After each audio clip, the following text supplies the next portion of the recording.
Bonjour, Monsieur Bou. Bonjour, Monsieur Kossi.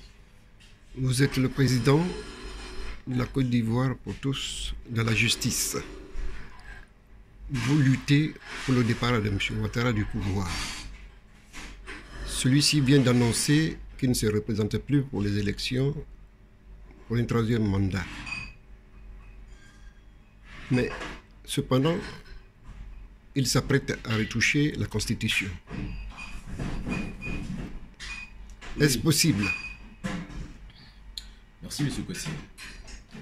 Ouattara vient d'annoncer qu'il ne va pas se représenter pour un troisième mandat.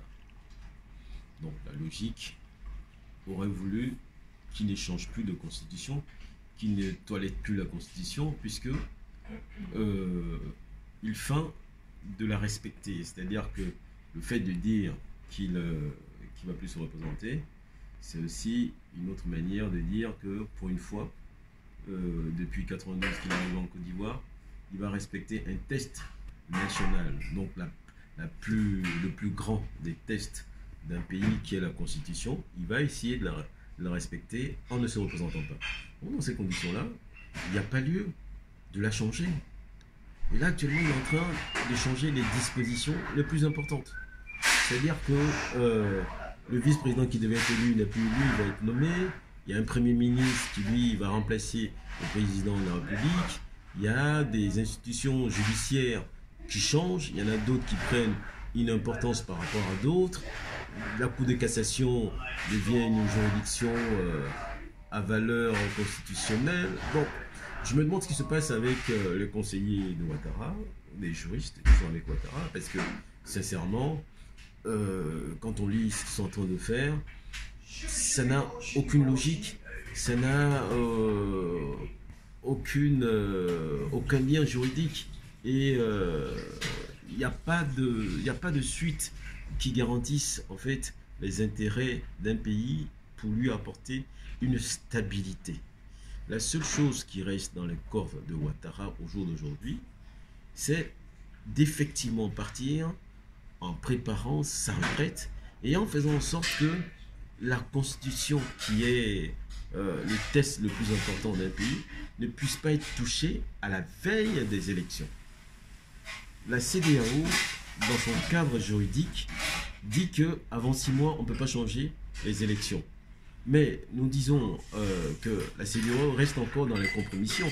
Parce que, de façon logique, on devait y aller au-delà de 6 mois, minimum 2 ans ou 3 ans avant les élections, pour éventuellement changer quelque chose qui porte atteinte au peuple.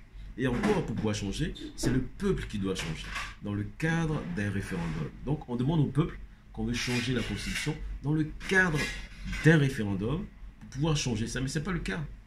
Ouattara prend son stylo et il se met à changer une constitution. Mais c'est même pas imaginable. Et c'est ce qu'il est en train de faire actuellement. Donc nous disons que Ouattara doit partir sans changer la constitution, ni la toucher, parce que il laisse derrière lui des conflits.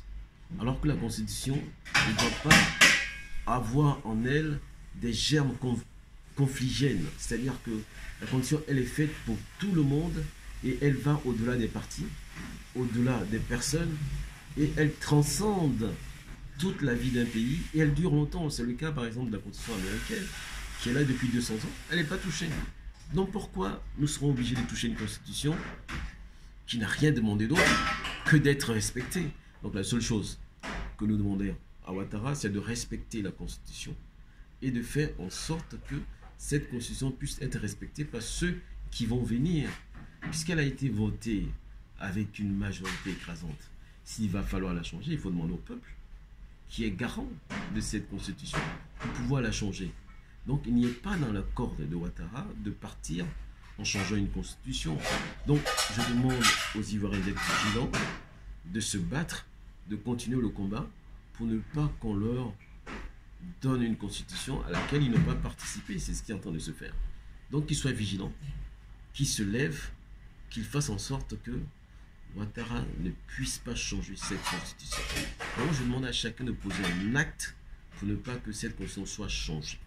Donc, battons-nous ensemble, faisons en sorte que nous ayons des institutions que nous pouvons respecter parce que nous avons contribué à la faire. Dans le cas d'aujourd'hui, Ouattara fait tout seul, tout ce qu'il veut, mais c'est pas ça la vie d'un pays, c'est pas ça la vie politique. La vie politique, c'est de respecter les textes, c'est de respecter tout le monde, y compris les partis politiques, pour qu'il y ait une sécurité, qu'il y ait la paix dans ce pays. Donc nous disons que ce qu'il est en train de faire, c'est un non-événement, ce n'est pas légal et c'est non avenu, c'est nul et non avenu. Que dans la Côte d'Ivoire qui va arriver, nous allons nous doter d'une vraie constitution qui ne sera changée que par le peuple. Si on estime qu'il y a un obstacle à l'évolution du pays, donc je vous demande de vous lever, de vous battre, puisque la liberté ne se donne pas, elle s'acquiert. Et ça au peuple de se donner leur vraie constitution. Donc battons-nous, continuons à nous battre pour ne pas que la constitution soit un papier où n'importe qui peut venir écrire quand il lui passe quelque chose dans la tête. Non, ça ne peut pas se faire et ça ne se fera pas. On se battra pour ne pas que ça se fasse. Dans le cas où c'était forcé, nous finirons par le changer avec tout le monde, avec l'accord de la population. Je vous remercie. Merci, monsieur Thibault. Merci, monsieur.